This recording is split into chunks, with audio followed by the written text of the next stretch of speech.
finally, we come to my second and even huger aha moment.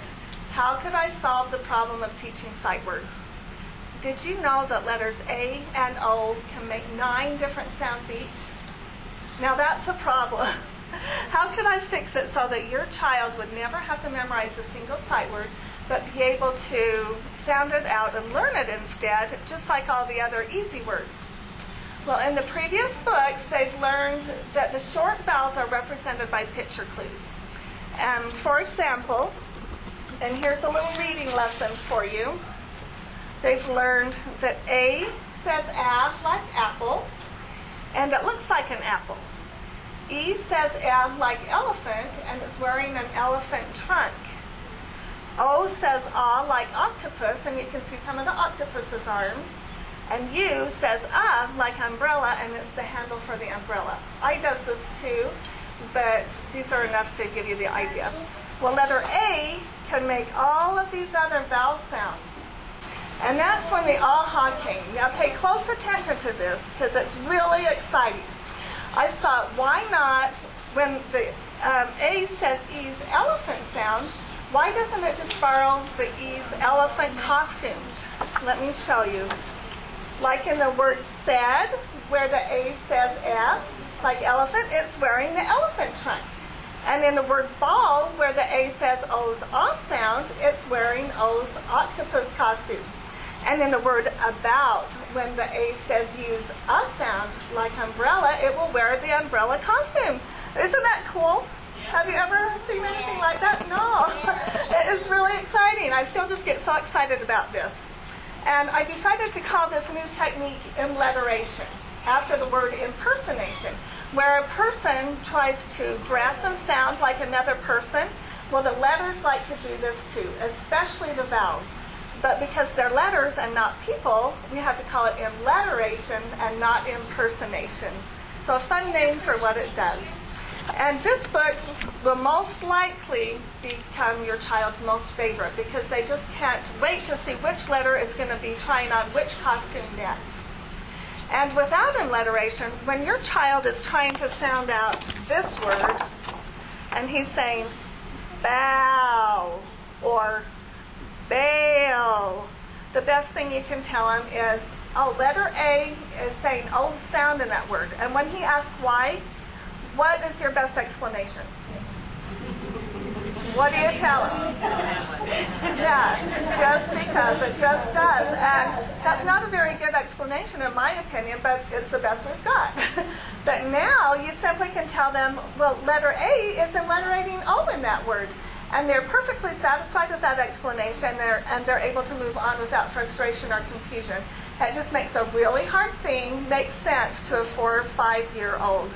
And once they have finished this book, they're able to read whatever book they want to through the help of imletteration. They're not held back to just beginning readers, and so that is really exciting. And for older kids, it just makes spelling tests a snap.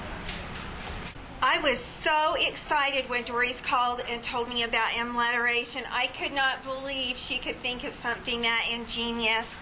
And I just knew immediately that this was going to change the lives of a lot of people, not only children and adults who struggle with reading, but ESL, where vowel pronunciation is really a problem. And I just was so excited about that. And also, let me just mention that at the end of the program, we have 3 of the Gumfounded books, and these are all about the environment. Gumfounded is a book about Tia, and as Tia runs to school, she steps in some gum, some chewed up gum, and as she runs, the gum on her shoe collects litter, and soon she's on this mountain of litter, and she gets to the school, and she can't get into the school because she's on all of this litter.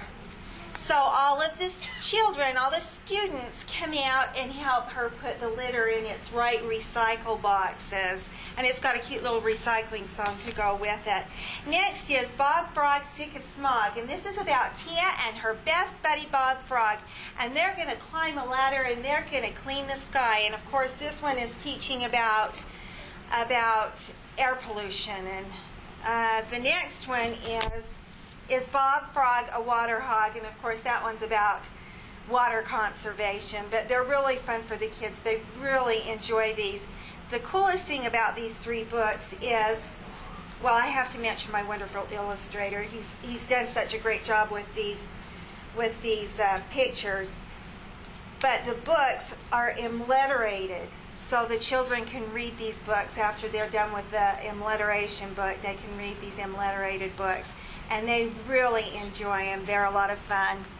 Okay, I've asked a couple of moms to come here today and share with us their experience of taking their kids through the program. First, we're going to hear from Shelley, and then we'll hear from Jaylynn. Both of my daughters learned to read using the CABC's program, and they both really enjoyed it. Annalise, my older daughter, was reading before she went to kindergarten, and when she was in 1st grade, this last year, we went to her parent-teacher conference. Her 1st grade teacher said 1st graders should be reading about 40 words a minute, and Annalise was reading 120 words a minute, so she was always at the top of her class with reading and loves to read. She's always picking up new books and has really enjoyed reading ever since she did the program. And following through the program with her, Rachel followed along and learned the songs and things as Annalise did, so we finally started her on the program when she was 4. And she's going to be going to kindergarten this fall, and also is going to be reading before she starts kindergarten. So she really enjoyed the books with the stories and the phrases, and was able to use the expression really easily. It came really natural to her, the way that the books are written, to teach the kids how to read with expression. And she picked that up at 4 years old, and it was a really good experience for her too. Hi, I also did the CABC's program, and I loved it, and my kids loved it. We had such a good experience with it. My oldest son, Caden, finished it before kindergarten as well. And what experience did you have? When you were done, what was your favorite book that you wanted to read? The Harry Potter series.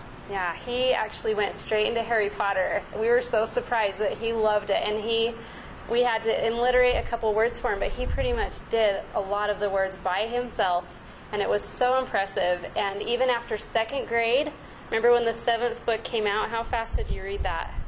In 3 or 4 days.